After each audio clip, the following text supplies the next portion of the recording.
Welcome back to G Fun Facts Online. Today, we are going to talk about a silent revolution. It is a story about the most complex machines ever built by humanity, and a fundamental shift in how we think about them. For the last 30 years, the story of quantum computing has been a story about noise. It is a narrative defined by a tantalizing paradox. The very physical properties that give quantum computers their immense power, superposition and entanglement, are the exact same properties that make them catastrophically fragile. If you have been following the industry, you know the drill. We have operated under a brute force paradigm. The accepted wisdom was that to build a useful quantum computer, we would need to construct massive arrays of physical qubits, millions of them, just to create a handful of logical, error-free qubits. This is the regime of the surface code, a method of error correction that assumes all errors are created equal and requires a massive overhead of physical hardware to police them.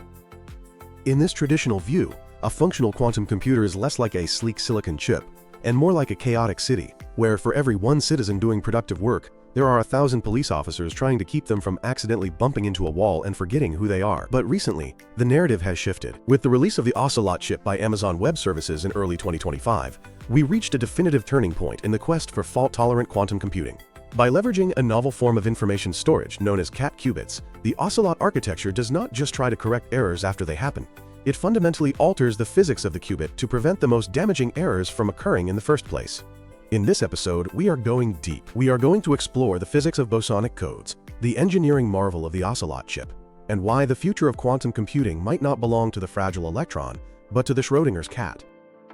To understand why Ocelot is revolutionary, we first have to understand the tyranny of the standard model of quantum error correction.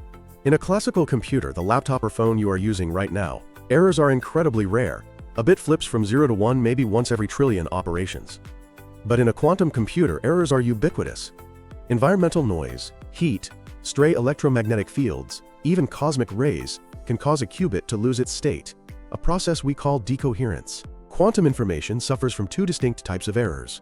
First, you have bit flips. This is where state 0 accidentally flips to state 1, or vice versa. This is analogous to a classical error. But then, you have phase flips. This is where the relative phase between the superposition states changes. If a qubit is in a superposition of 0 plus 1, a phase flip turns it into 0 minus 1. This is a uniquely quantum error with no classical equivalent. In standard superconducting qubits, like the transmons used by Google and IBM, bit flips and phase flips occur with roughly equal probability. Because the errors are symmetric, you need an error correction code that is symmetric. The industry standard has been the surface code. The surface code works by arranging qubits in a massive 2D checkerboard pattern. Half the qubits hold data, and the other half are stabilizers that constantly measure their neighbors to check for errors. To correct both bit flips and phase flips simultaneously, the surface code forces you to build a massive 2D grid. The distance of the code, which is its ability to protect information, scales with the size of the grid. To get error rates low enough for Shor's algorithm to break RSA encryption, you might need a grid of 1,000 physical qubits just to build one logical qubit. This leads to a terrifying scaling problem. To build a computer with 100 logical qubits, you might need 100,000 to 1 million physical qubits. The cooling power, the wiring complexity, and the control electronics required for such a machine are nightmarish. The Ocelot architecture asks a simple, subversive question. What if we could design a qubit that is naturally immune to one of these two errors? If a qubit could inherently block all bit flips, we would not need a complex 2D surface code. We would only need to correct phase flips. And correcting only one type of error is exponentially easier. It transforms the problem from a complex two-dimensional puzzle into a simple one-dimensional line. This is where the cat qubit enters the stage. The name is a nod to Erwin Schrödinger's famous thought experiment, where a cat in a box is simultaneously dead and alive. In the context of quantum physics, a cat state refers to a quantum superposition of two macroscopic, distinguishable states. Standard qubits, or transmons, are discrete variable systems. They are artificial atoms that we treat like tiny two-level switches. Cat qubits, however, are continuous variable systems. They are built using microwave photon oscillators. Let me give you an analogy. Imagine a child on a swing. The transmon qubit is like a swing that can only be at the very bottom, representing state 0, or slightly pushed, representing state 1. Because these states are so physically close, a small gust of wind, representing noise, can easily push the swing from 0 to 1. The states are too close together. Now, consider the cat qubit. This is like a swing that is being pumped vigorously. It is either swinging high to the left, representing state 0, or swinging high to the right, representing state 1. In the Ocelot architecture, the information is encoded in the phase of the oscillation of photons inside a superconducting resonator. State 0 corresponds to a coherent state of photons oscillating with phase 0. State 1 corresponds to a coherent state oscillating with phase pi. Because these two states are macroscopically distinct, like the swing being far left versus far right, it is incredibly difficult for noise to instantly teleport the system from one state to the other. To turn a left swing into a right swing, the swing would have to stop, pass through the middle, and gain momentum in the other direction. In the quantum world, we can engineer the system so that the environment acts as a damping force that constantly pushes the system back to the bottom of the well if it tries to drift, but allows it to exist happily at high amplitudes. This is achieved through a process called two-photon dissipation. The result is a biased noise qubit. In the Ocelot chip, the probability of a bit flip is suppressed exponentially. We are talking about bit flip lifetimes that can last for minutes or even hours, which is an eternity in quantum time. However, there is no free lunch. While the swing is protected from flipping left to right, it is still vulnerable to phase flips. In our analogy, while the child is definitely swinging left or right, the timing of the swing might get slightly out of sync. This is the Ocelot trade-off. You exchange bit flip errors for phase flip errors. By funneling all the noise into the phase flip channel, the Ocelot chip simplifies the game. You no longer need a 2D surface code. You just need a code that fixes phase errors. Let's deconstruct the chip itself. The Ocelot chip, developed by the AWS Center for Quantum Computing at Caltech, is a masterpiece of hybrid engineering. It isn't just a cat qubit chip. It is a system that integrates cat qubits with standard transmon qubits to perform error correction. The hardware consists of a flip chip module involving two bonded silicon dies. First, you have the resonator layer. This layer contains the superconducting microwave resonators that host the cat states. AWS utilized tantalum, a superconductor that has shown world record coherence times to etch these resonators. The choice of tantalum is critical. Any impurity in the metal would cause photon loss, which kills the cat. Then, you have the control layer. This layer contains the transmon qubits, which act as ancilla, and the readout circuitry. The prototype Ocelot chip, unveiled in 2025, featured a specific layout designed to test the repetition code, known as the 554 architecture. It has 5 data qubits, which are the cats holding the actual quantum information.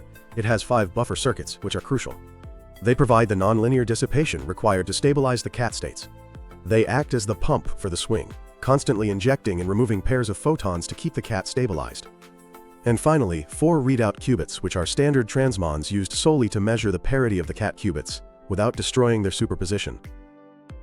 Since bit flips are naturally suppressed by the physics of the oscillator, the Ocelot chip only needs to run software to fix phase flips. It does this using a repetition code. Imagine you want to send the message 1. In a repetition code, you send 1, 1, 1.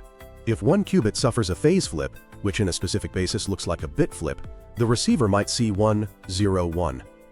The system takes a majority vote. Since there are 2 1s and 1 0, it concludes the message was 1 and corrects the error. On the Ocelot chip, the 5 data cat qubits form a chain. The ancilla qubits sit between them, constantly performing parity measurements to check if neighbors are the same or different. If an error is detected, the classical control software notes it and corrects it in real time. But there is a secret sauce here, and it is called the bias-preserving CNOT gate. To make this architecture work, you need to perform operations on the cat qubits without accidentally causing the very bit flips you are trying to prevent. Standard quantum gates are noisy and would break the cat's protection. AWS engineers designed a specific gate mechanism that interacts with the cat qubits in a way that preserves their noise bias.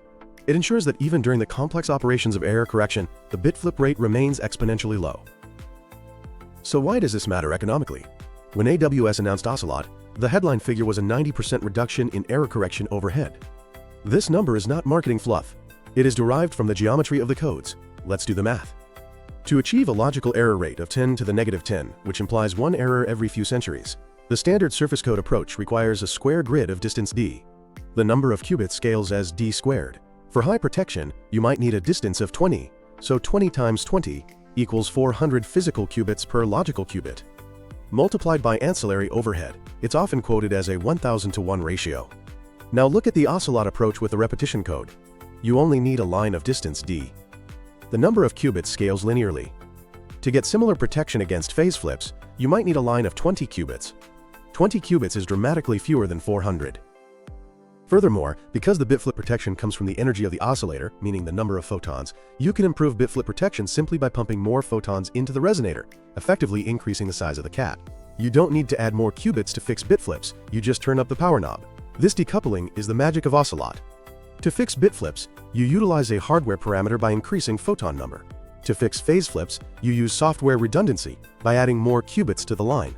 This hardware efficiency means that a useful Ocelot-based computer could be built with tens of thousands of physical qubits, rather than the millions required by Google or IBM's standard roadmaps.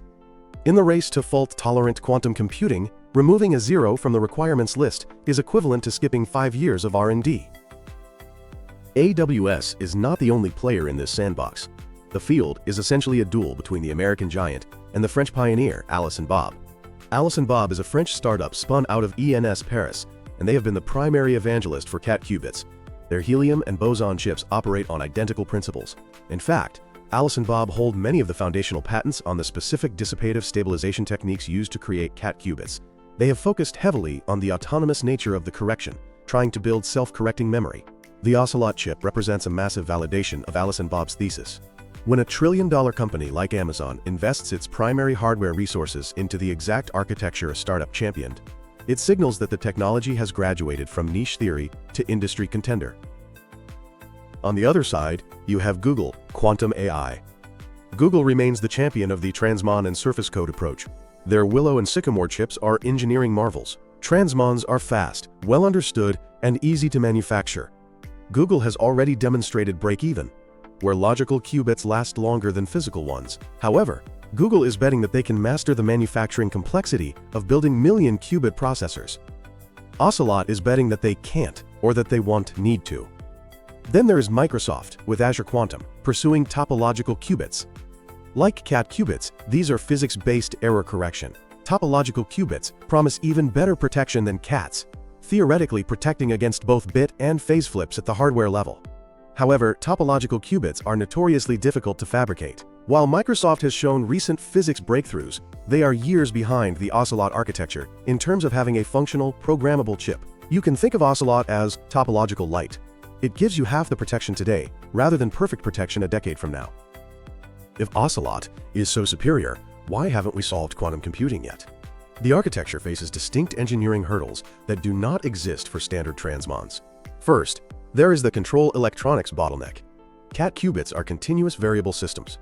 Controlling them requires sophisticated microwave pulses that are more complex than the simple pulses used for transmons. The buffer drives require continuous, high-power microwave tones. This generates heat inside the dilution refrigerator. Managing the thermal load is a massive challenge. If you have 10,000 cat qubits all being pumped with microwaves, you might boil off your liquid helium. Ocelot requires highly efficient cryogenic cabling and attenuators. Second, engineering the two-photon dissipation is hard.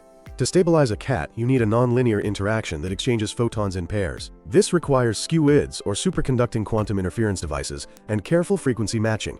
If the matching drifts, the cat dies.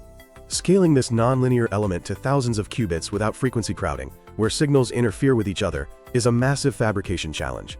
Finally, there is the leakage problem. Cat qubits live in the vast Hilbert space of the harmonic oscillator. Sometimes, a high-energy error can knock the system out of the code space entirely, meaning the cat stops being a cat and becomes a random mass of photons. Resetting the system from this state without corrupting neighbors is difficult. Despite these challenges, the arrival of the Ocelot architecture accelerates the timeline for practical quantum applications. Let's look at cryptography. Estimates suggested we were 15 to 20 years away from breaking RSA 2048 encryption using surface codes. With the reduced overhead of Ocelot requiring 10 times fewer qubits, this horizon might shrink to 10 to 12 years.